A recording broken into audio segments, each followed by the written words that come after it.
Sophie Doyle. That's handstand building home of grade 2, Fairgrounds Oaks. Here's Street Man. Asked me immediately. From the 16th pole to the wire, I don't think there could have been anybody in the crowd that was, cheering as loud as I was. That I was like, oh my gosh, like, come on, Street Band, we're gonna win this. And crossing that wire, I already had a big smile on my face coming down the lane and crossing the wire, and right afterwards I gave it a good old fist pump because I was just like, yes, we got it done. We're going on to the big one. Oh, it was absolutely huge. I mean, a filly like Street Band to come along in my career right now is just absolutely tremendous. It's, I'm so grateful and blessed to be able to be in this position, and it just shows that every day you just have to keep working. You have to get up in the morning and you just never know whose barn you're going to walk into and what horse they've got working for the morning. And you've always got to keep them doors open because you never know what bridge you're going to cross. Each time I've been on her, she's grown up, she's progressed, and it's nice the fact that I've been on her quite a lot. And Larry's very particular in his jockeys coming in to breeze his horses, so you build a really good connection and reputation together. But when it comes to the big days, it's easy because you know what you have under you. You know each other so well that if a horse gives you a different feel, you know what that means between each other. And with Street Band is a little bit on the quirky side.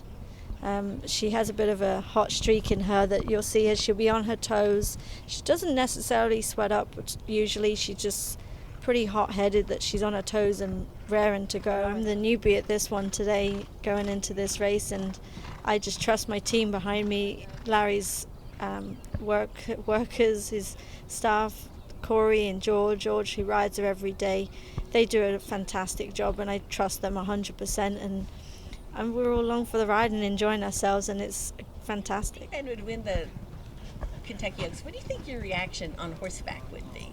Would you be throwing lilies, pulling the lilies out of the blanket and throwing up the petals, or?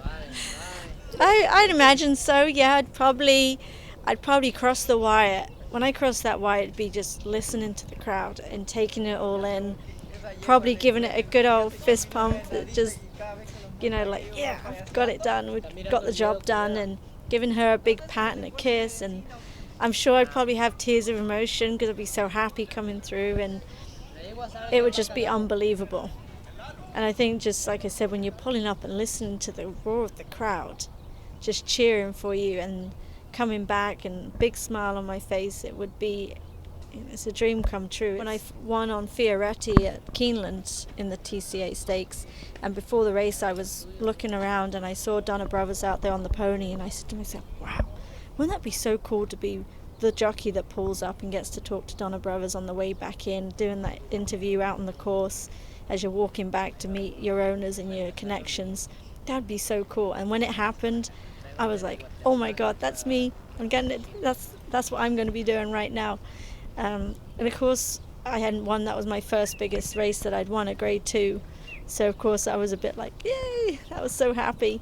I've actually myself though have gone back and watched many of the Oaks races, and I've watched many interviews afterwards, mostly so Rosie Napravnik's rides that she's had, because I loved the way that she rode and how she conducted herself before a race, through the race, after a race, so that those sort of things are really good to put in your mind and to envision yourself doing, trying to put yourself into those kind of shoes and imagine yourself being there, doing that, knowing what it felt like. Of all the big races to be riding in, clearly riding in the Kentucky Oaks is huge, especially being a female rider, that if I could go on and follow in Larry Jones and Rosie Napravnik's footsteps and win with Street Band, and that would be huge for female riders. There's plenty of female riders out here around the country,